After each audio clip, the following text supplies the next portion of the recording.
꿈에 그리던 대학생이 됐는데 윤수 대학 가보니까 어때요? 고등학교의 연장선 같아요. 고등학교 연장선이라고 캠퍼스 라이프를 누리고 즐겨야지. 아직 추워서 그런가? 벚꽃이 펴야 되나? 여러분 대학 현장에서 여러분이 하나님이 주신 그 모든 것을 누리면서 승리하시고 또 하나님 우리에게 주신 그 인생의 여정에 걸어가길 바랍니다. 오늘 말씀 제목은 하나님의 방향 세 가지들입니다.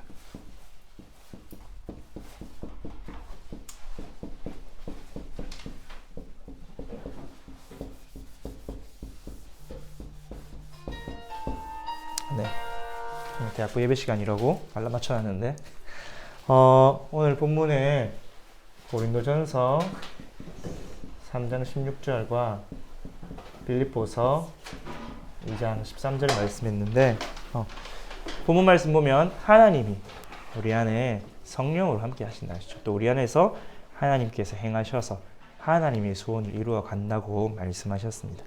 우리 지난주에 대학부 말씀을 통해서 하나님이 여러분의 가는 길 다 예비하시고 계획하시고 완벽한 계획 속에 인도하신다고 말씀을 받았습니다. 그렇다면 우리는 어떻게 해야 될까요? 우리는 무엇을 해야 될까요? 하나님의 인도하심 속에서 우리가 뭐 해야 되냐면 하나님의 방향을 알고 하나님께 방향을 맞춰야겠죠. 하나님의 목표가 우리 세계복음하고 우리를 통해서 모든 영혼을 구원받게 하시려는 거 여러분은 알고 있죠. 그러면은 그 속에서 내 개인을 향한 하나님의 계획이 있을 것이고 내 개인이 나의 모든 것 속에서 하나님께 방향 맞춰야겠죠. 그래서 여러분에게 주신 가장 중요한 여러분의 업이 있을 거예요. 하나님 우리의 업을 통해서 하나님이 이루어 나가시는데 그 업을 통해서 하나님의 방향 맞추는 여러분의 나의 방향이 하나님의 방향과 맞도록 발견하고 인도받아야겠죠. 근데 이것은 여러분이 그냥 있는 것이 아니라 이미 주신 것 속에 다 있어요. 하나님이 이미 여러분에게 주신 배경, 환경, 여러분의 수준, 지식 속에 다 있어요. 두 사람을 예로 들면 베드로를 보면 하나님은 베드로의 수준, 배경, 환경, 지식 그대로 쓰셨어요. 갈릴리 사람이고 어부이고 무식하고 앞뒤 가리지 않고 그런데 그대로 베드로를 오직 복음만 할 수 있도록 또 그 핍박 가운 초대교회에 베드로를 영적 지도자로 예루살렘 교회의 지도자로 그래서 이 복음 교회가 설 수 있도록 하나님 쓰셨죠. 이때가 법정 앞이죠. 근데 베드로가 완전히 겁쟁이였는데 법정 앞에서 담대하게 이야기할 만큼 성령의 충만 받았었죠. 근데 그 속에는 베드로의 과거 또 예수님을 따라다닌 그 공생의 3년이 다 들어있었죠. 두 번째 사람은 바울이에요. 바울은 하나님 부르실 때 어떤 방향을 주셨냐? 이방인들과 임금들과 또 이스라엘 백성이 보내겠다. 그래서 우리 성경을 보면 베드로는 하나님이 주로 유대인을 향해서 복음을 전하게 하셨어요. 물론 베드로를 고넬료의 집에 보내었지만 베드로의 한계로 인해서 그 이상 넘어가지 못했죠. 근데 바울은 하나님이 이방인을 향해 쓰셨습니다. 두 사람 다 뭐 낫다 덜하다가 아니라 하나님이 각자에게 쓰신 방향이 있어요. 그래서 우리가 지난주 이야기한 대로 우리가 하나님의 절대 주권 안에서 하나님께 방향 맞출 때 쓰임받는다 했죠. 그렇다면은 여러분 이미 알고 있듯이 하나님의 절대 목표는 세계 복음화입니다.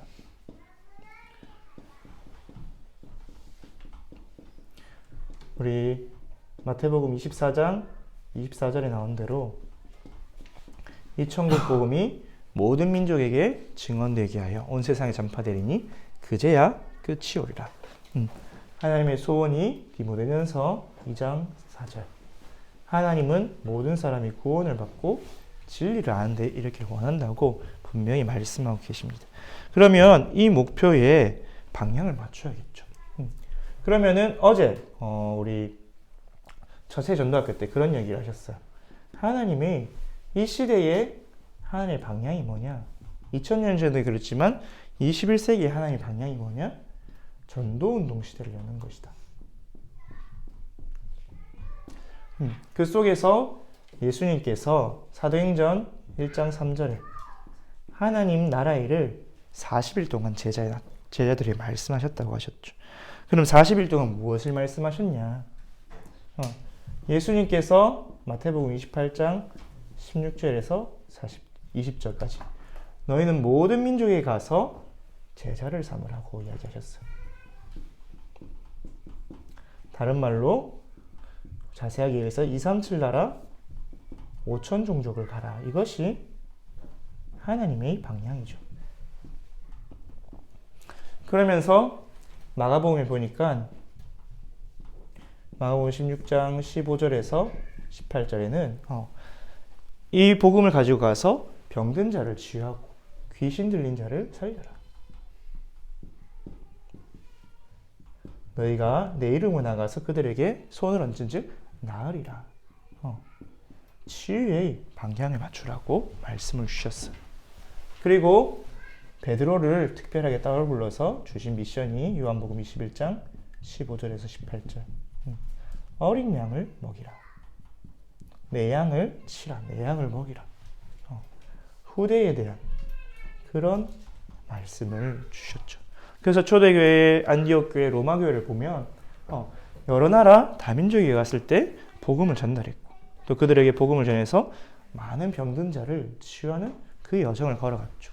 그러면서 이 복음이 끊어지지 않도록 주님 다시 오시는 날까지 지속되도록 제자를 세우고 후대를 키우고 그래서 하나님의 방향은 뭐냐? 이 세 가지 뜰을 통해서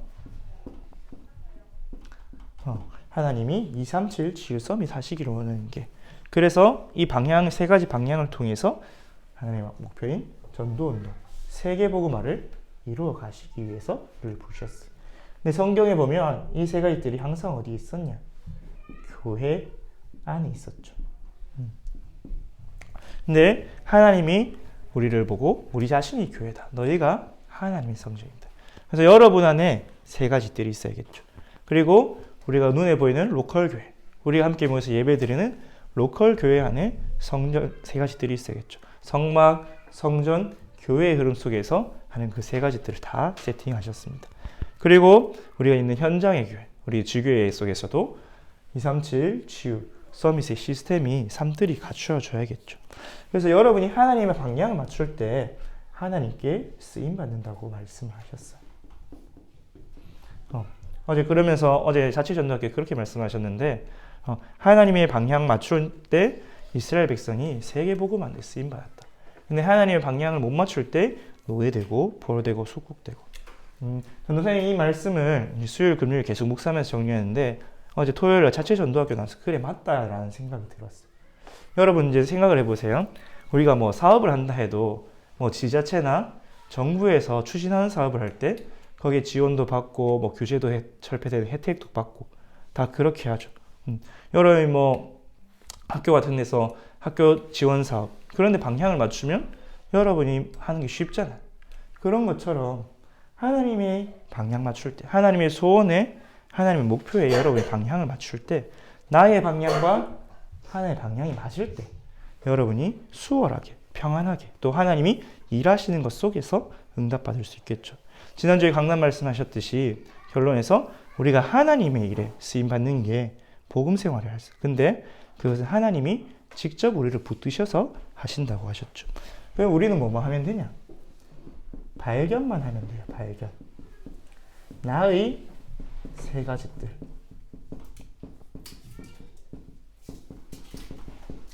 분명히 하나님께서 우리를 성전 삼으시고 우리를 교회 삼으시고 하나님의 일을 이루어 간다고 말씀을 하셨어요.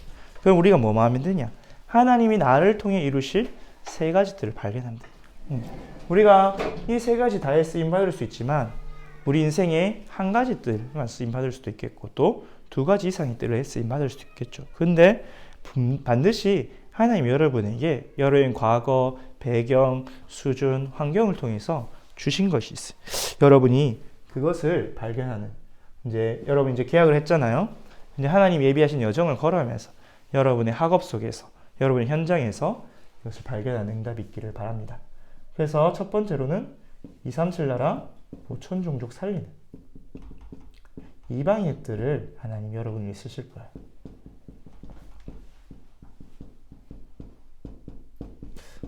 내가 이방의 뜻을 위해서 방향을 맞추는지 어떻게 알 수 있냐? 여러분이 한번 체크해 보세요. 내가 새로운 문화를 익히는데 친밀한가? 나는 또는 새로운 언어에 관심이 있는가? 전도사님은 다른 나라 문화를 그렇게 친밀하게 여기지 않았어요. 근데 하나님이 선교의 언약을 주셔서 이 여정으로 걸어오셨는데, 여러분 중에 뭔가 해외 가는 걸 또는 다른 나라 사람, 다른 문화가 익히는 게 어렵지 않은 사람, 흥미로운 사람이 있을 거야. 그래서 새로운 문화 언어가 친밀한 사람, 또 그것이 수용이 되는 사람이 있을 거야. 물론 여러분 중에 뭐 배타적인 사람, 수용되는 사람 다 있겠지만, 나도 모르게 내 기질이 뭔가 이방인, 다른 나라 사람들하고 친해지기 쉽고 편한 사람이 있을 거야. 또 그런 것에 내가 도전 정신이 있는 사람. 그래서 자꾸 하나씩 정복해 나가는 것을 기뻐하는 사람. 여러분 그런 기질 있는 사람 있겠죠. 그런 기질, 여러분의 캐릭터가 뭐와 하냐? 이런 새로운 문화, 다민족, 다문화와 맞는지 확인해 보세요. 앞서 얘기했듯이 바울은 그런 다민족, 다문화가 친밀했어요. 왜? 헬라 지방에서 살고 있었고 시민권은 로마 시민권이었고 자기의 혈통은 이제 민족은 유대인이었고 완전히 TCK 중에 TCK였어. 그러니까 이런 것들이 너무 어렸을 때부터 자연스럽게 들어왔겠죠. 그러면서 여러분 237 살리는 이방인들이 나의 길이 맞다고 보여진다면 세 가지 흐름을 보고 바꿀 수 있어야 돼요. 첫째로는 237 현장의 영적 흐름을 보고 바꾸는 그 길로 가게 될 거예요. 그러면서 분명히 이방 현장은 흑암 문화 속에 있기 때문에 문화의 흐름을 볼 수 있고 바꿀 수 있어야겠죠. 그리고 반드시 문화는 뭐와 동반되냐? 경제와 동반되어 있어요. 특히 흑암 문화, 흑암 경제는 붙어있죠. 여러분이 빛의 문화, 빛의 경제로 바꿀 수 있도록 보고 바꾸는 걸. 이것이 여러분 237 다민족의 뜰 속에서 응답받을 부분이에요. 그러면 여러분 237이 내한테 맞다고 보여지고 또 나에게 주신 게 있으면 반드시 하나님 여러분이 뭘 주시냐? 237을 품은 언약을 주세요. 누구처럼? 마치 요셉이 해와 달과 별이 절하는 그 꿈을 꾼 것처럼 여러분이 세계 현장이 품어지고 다민족이 품어지고 다민족 현장이 보여질 거예요. 여러분에게 이것이 있다면 하나님이 나를 이방인 살리려고 부르셨구나 알면 돼요. 전도사님 같은 경우에는 이것보다는 언약이 먼저 왔던 것 같아요. 선교 훈련을 통해서 237 현장을 보게 하시고 선교의 중요성을 알게 하시고 거꾸로 갔는데 그래서 세계 현장에 또 교회사를 통해서 세계사를 통해서 흐름을 보게 하시고 흑암의 문화를 바꿔야 되는 거예요. 흑암의 경제를 바꿔야 되는 거예요. 그러다 보니까 여기에 도전하게 된 것 같아요.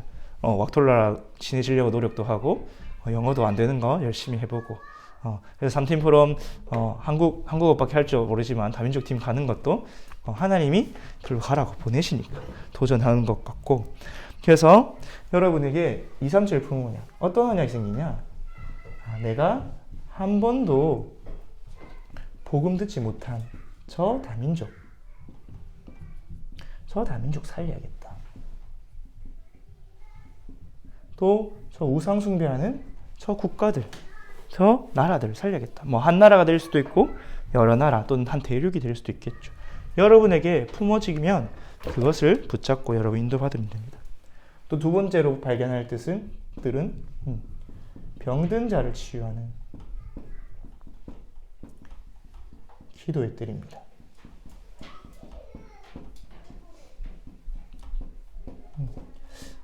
여러분이 병든 자를 치유하는 기도의 뜻을 어떻게 발견하냐? 여러분이 한번 점검해 보세요. 류목쌤 5가지 말씀하셨거든요. 의사 말 들어야 된다. 여러분이 의학 분야 관계가 있는지, 또는 내가 기도로 영적 치유하는 부분에 받은 응답과 체험과 증거가 있는지, 또는 호흡에 대해서 내가 관심이 있고 연구가 되어지고 또는 받은 것이 응답이 있는지, 또는 음식을 통해서 건강을 살릴 수 있다 했죠. 마지막으로 운동을 통해서 치유할 수 있다고 말씀을 하셨어요. 이 5가지 속에서 나와 연결된 부분이 있다면 한번 기도해보고 인도받아 보세요. 예를 들어서 우리 매주 금요일마다 우리 치어리딩 가르쳐주는 강민진 선생님, 그분 같은 경우에는 운동을 통해서 치유의 방향을 잡고 있고, 우리 두 집사님 같은 경우에는 의학 분야에 종사하고 계시죠. 하나님이 내게 주신 흐름과 만남과 또는 내가 개인적으로 응답과 경험이 있을 수 있어요. 또 한 가지는 뭐 있냐면, 내 주위에 병든 사람이 있는 경우, 내 친척이나 나와 친한 사람이나 병든 사람이 있는 경우 이 언약을 붙잡은 사람이 많아요. 예를 들어서 전도사에 많은 특수교육과 간 친구들 중에 많은 친구들이 가족 중에 우리 장애인이 있고 동생이나 형제 자매 장애인이 있는 친구들은 특수교육과로 많이 가더라. 왜? 그게 내게 주신 절대 사명, 절대 언약으로 붙잡혀져서. 그래서 여러분이 한번 체크해 보는 거예요. 그래서 치유들에서 여러분이 붙잡아야 될 게 뭐냐? 걸어갈 여정이 뭐냐? 가장 먼저 영적 치유부터 돼야 돼. 왜? 인간의 모든 문제, 모든 질병은 하나님 떠난 근본 문제에서 왔기 때문에, 하나님을 떠난 삶 재앙 속에서 모든 질병이 왔기 때문에 영적 치유부터. 그 다음에 마음과 생각을 치유해주고, 또 그 속에 있는 나도 모르게 먼저 각인된 것들, 또는 그 사람이 알지 못하게 알게 각인된 상처, 그거를 치유해줘야겠죠. 그 뒤에 실제로 습관과 음식과 이런 것들을 치유해주는 육신치유, 또 실제로 수술이나 약을 쓸 수도 있겠죠. 이 흐름 속으로, 이 방향으로 응답받으면 됩니다. 그래서 여러분에게 정말 질병 현장, 육신의 병이든 정신의 병이든 귀신 들려서 영적인 병이든 질병 현장을 품은 언약이 잡혀진다면 여러분에게 치유의 뜰을 만드시려고 하는 겁니다. 그래서 정말 저 하나님 떠나서 병으로 고통당하고 있는 저 사람들 내가 살려야겠다. 그 언약이 여러분에게 품어진다면, 그래서 마가복음 16장 15절에 18절 그리스도의 이름으로 내가 저 사람들을 치유하여서 저 병에서 건져줘야겠다. 그 마음과 언약이 잡힌다면 여러분에게 하나님의 치유의 뜰을 이루실 겁니다. 그리고 마지막으로 하나님이 주신 3번째 뜰이 우리 후대들을 서밋으로 세우는 아이들의 뜰을 말씀해 주셨죠.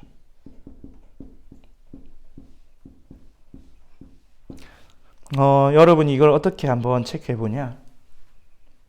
여러분이 미래 세대 또는 기성세대를 보고 안 되겠다. 정말 앞으로 이런 기성세대들이 계속 있으면 시대에 문제가 오겠구나 봐가지고 이 미래가 어둡거나 보여지면 여러분에게 후대의 언약이 붙잡힐 거예요. 류 목사님도 왜 렘넌트 언약을 붙잡았냐? 종종 이야기하시는, 미국 현장에 가보니까 기성세들이 복음 다 놓치고 다 어려움 당하고 있더라. 돌아오면서 이사야서를 보는데 그루터기, 그 거룩한 씨가 그루터기, 밤나무 상수리 나무 다 배임을 당하여도 그 그루터기를 통해서 다시 회복되어지고 살아나게 될 거다. 그래서 렘넌트 운동 해야겠구나. 언약을 붙잡으셨다 하셨죠. 여러분이 보기에 미래가 이 복음 가진 후대가 없으면 안 되겠구나. 미래가 어둡게 보이고, 또 여러분 기성세대론 우리 부모님 세대 볼 때 복음 회복한 거 너무 감사하지만 정말 먼저 들어간 다른 각인 때문에 어려움 당하고 있구나. 후대들이 일어나서 이 시대 살려야겠구나. 그 언약이 보여지면 하나님 여러분에게 후대를 살리는 아이들의 뜰을 이룰 것이고, 또 여러분이 볼 때 서밋 현장, 또는 엘리트 현장을 볼 때 정말 이 시대의 영향력을 가지고 이끌어 나가는 저 서밋들, 정치인들, 경제인들, 문화인들, 저들을 살려야 되는데 저들을 살리러 갈 사람이 있구나. 그럼 누구를 보내야 되냐? 어릴 때부터 복음 각인된 우리 후대를 서밋으로 세워서, 엘리트로 세워서 파송해야겠구나. 그래서 복음 가진 정치인이 나오고, 복음 가진 경제인이 나오고, 복음 가진 문화인들이 나오고, 그렇게 해서 보내야겠구나. 그 사명이 품어지고. 안 그러면은 제가 정말 이 오직 복음할 제자, 절대 제자가 나와야 되는구나. 그런데 이미 기성세대는 안 되구나. 어릴 때부터 복음 강인된 디모데와 같은 그런 제자가 필요하구나. 여러분 그게 보여진다면 하나님 여러분을 서밋의 뜰로 보내셨습니다. 오직 복음으로 각인된 그 전도 제자, 절대 제자가 필요하구나. 여러분이 있는 현장, 대학 현장이든지 유초등 현장이든지 그 현장에 이 후대가 일어나서 나보다 더 뛰어난 복음 각인된 후대라 복음의 능력으로 현장을 살려야겠구나. 그러면은 여러분이 이게 보여준다면 어떤 방향으로 가면 되냐? 후대를 가장 먼저 영적 서밋으로 세우는 방향으로 가면 돼요. 그리고 여러분이 그 속에서 하나님 내게 주신 것 가지고 기능 서밋으로 세우는 방향을 가면 되겠죠. 또 그래서 결국은 서밋 살리고 많은 영향력으로 흐름 바꾸는 문화 서밋으로 가도록 살리면 되겠죠.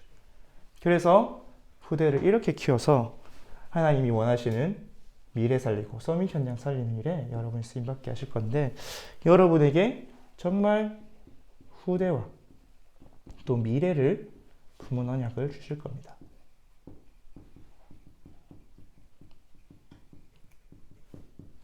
전도사님 같은 경우에는 어릴 때부터 렘넌트로 자랐는데 내가 렘넌트로 자랐기 때문에 왔던 문제가 있었어요. 어릴 때 복음은 들었지만 내 삶과 내 상태와 내 영적인 상태는 말씀하고 너무 갭이 크고 분명히 강단에서는 목사님들은 복음이면 다 끝났다는데 내 문제는 끝나지 않은 그런 갈등과, 또 같이 자라온 렘넌트를 볼 때 복음 안에서 왜 저렇게 방황하지? 왜 복음을 지식화, 종교화하고 있지? 그런 것들을 많이 봤어요. 그래서 정말 이 후대가 오직 복음 누리도록 도와야겠다.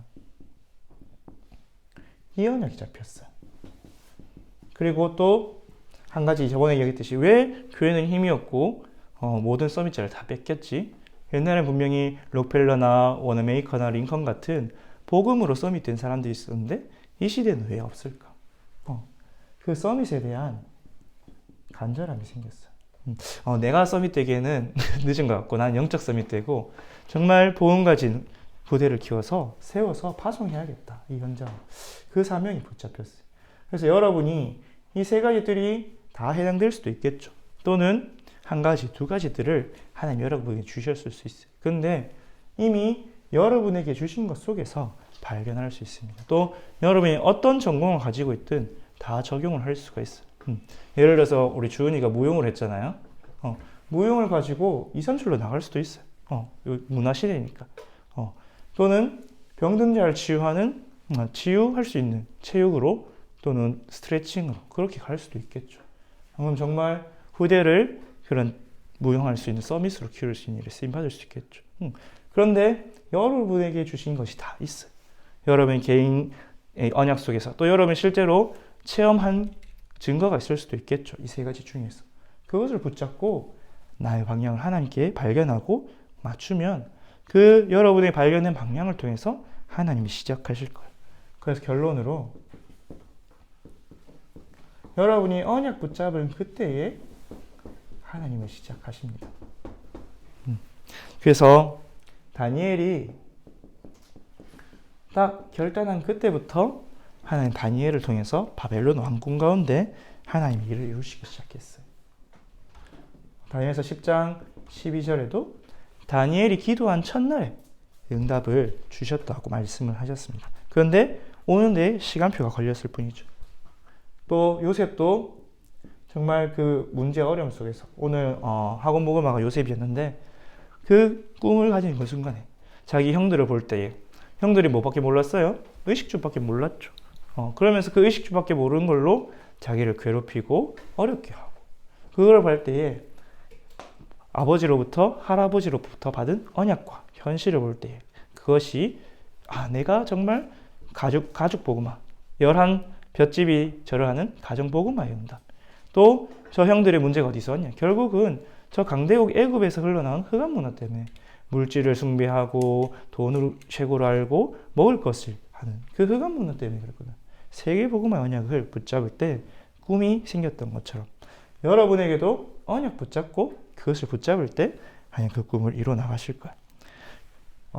다윗도 마찬가지였죠. 사무엘상 16장 1절에서 13절에 이스라엘 왕이 되겠다는 그 방향과 꿈을 그때부터 다윗이 이날 이후로 여호와의 신에 크게 감동되었더라.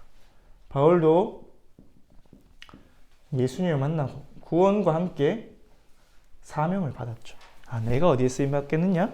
하나님 나를 이방으로 보내시겠구나.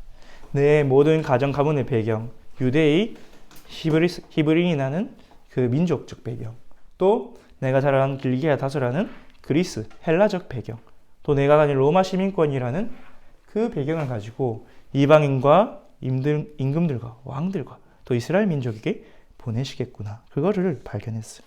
그래서 여러분이 결단하고 꿈꾸기 시작할 때 하나님 여러분이 시작하십니다. 그래서 오늘 본문 말씀대로 빌립보서 2장 13절 말씀대로 너희 안에서 소원을 두고 행하게 하시니 여러분 안에 하나님이 주신 소원이 발견되면 하나님이 여러분을 통해서 일하게 되십니다. 그래서 여러분이 이것을 계속해서 발견할 뿐만 아니라 여러분의 대학생활 하는 동안 모든 것을 통해서 편집해 보세요. 모든 것을 통해서 편집하되 가장 결정적인 것은 하나님의 말씀을 통해서. 그래서 하나님의 말씀 가운데 뭐가 보여줘야 돼요? 현장. 정말 죽어가는 237 현장. 죽어가는 영적 질병, 정신 질병, 육신 질병을 고통당하는 현장. 또는 정말 쓰러져가고 뺏겨가는 후대 현장이 보여질 때 여러분에게 주시는 꿈이 생길 거예요. 내가 저 현장 살려야겠다. 내가 아니면 저 현장 살릴 사람 없구나. 그게 보여지면 여러분 그때부터 기도하게 될 거예요. 그걸 보고 설계라고 했죠. 이제는 꿈을 가지고 계속 꿈꾸고 그 현장을 살리는 그림을 그리고 이미지. 무엇으로? 기도로. 하나님 내가 저 현장 살려야 하는데 여러분이 계속해서 보여지는 것, 들려지는 것, 말씀 속에서 발견되는 게 있을 거예요. 그것을 가지고 기도로 계속 그림을 그려보세요. 설계라는 게 결국 설계도를 그려야 되잖아요. 아직 현장은 가지 않았지만 여러분이 대학에 있기 때문에 현장은 가지 않았지만 내가 가야 될 현장을 그리면서 그럼 여러분 실제 현장에 갔을 때 적용을 되겠죠. 그것이 디자인이에요. 여러분 대학에 있으면서 인턴 할 수 있는 기회 있으면 해보세요. 내가 인턴십 할 수 있는 기회를 통해서 내가 현장에 가볼 때 또 내가 실제 현장에서 부딪히는 건 또 달라요. 전도사님이 연구원 1학년 때는 그냥 신학교만 다녔거든요. 근데 연구원 2학년 때부터 우리 선교 제일교회에서 섬겼는데 학교에서 배운 거하고 내가 그린 거하고 실제로도 현장에 와서 부딪혀보면 디테일한 게 다르겠죠. 그럼 또 거기서 부딪히고 적용해 나가는 거예요. 적용해 나가고 조정해 나가고. 그래서 practice. 물론 작품이란 뜻도 있지만 practice 원래 뜻이 연습해 보는 거죠. 계속해서 도전해보고 부딪혀보고 그래서 나를 더욱더 향상시켜 나가고. 그래서 여러분이 이번 한 주간 뭐 하냐? 또 여러분 한 학기 동안 뭘 하냐? 기도해 보세요. 하나님이 나를 통해서 이루고자 하는 세 가지들이 뭡니까? 나를 하나님의 성전 삼으셨고 내 안에 하나님의 소원을 두고 이루어 나가신다고 하셨는데 나를 통해 이루실 하나님의 소원은 뭡니까? 그 하나님의 소원에 방향 맞춰서 방향 맞출 때 주시는 하나님의 역사, 나를 붙잡고 이루어 가시는 하나님의 증인으로 쓰게 계세요. 하나님 내게 주신 나의 세 가지들을 발견하게 해달라고 기도하면서 여러분 인생의 그림이 선명해지는 그 응답을 받기를 바랍니다. 기도하겠습니다. 하나님 아버지 감사합니다. 우리를 구원하신 것도 감사한데 이 전도운동 속에 불러주셔서 세계 복음화에 쓰임받도록 하나님의 일꾼으로 불러주심을 감사를 드립니다. 정말 삼재앙을 이기신 그리스도가 나의 주인 되실 때 하나님께서 나를 붙잡고 하나님의 일을 이루어 가신다고 하셨습니다. 이제 한 주간 나의 내피림병을 치유하며 또 그 속에서 하나님이 내게 주신 나의 세 가지들을 발견해서 그것을 가지고 편집, 설계, 디자인해 나가는 우리 엘리멘트의 인생 여정 되게 하여 주옵소서. 우리 엘리멘트를 혼미케 하는 모든 의감 세력은 예수 그리스도를 결박되고 떠나갈지어다. 하나님께서 기도 들으시고 또 말씀을 성취해 주실 줄 믿습니다. 감사를 드리며 예수 그리스도 이름으로 기도합니다. 아멘.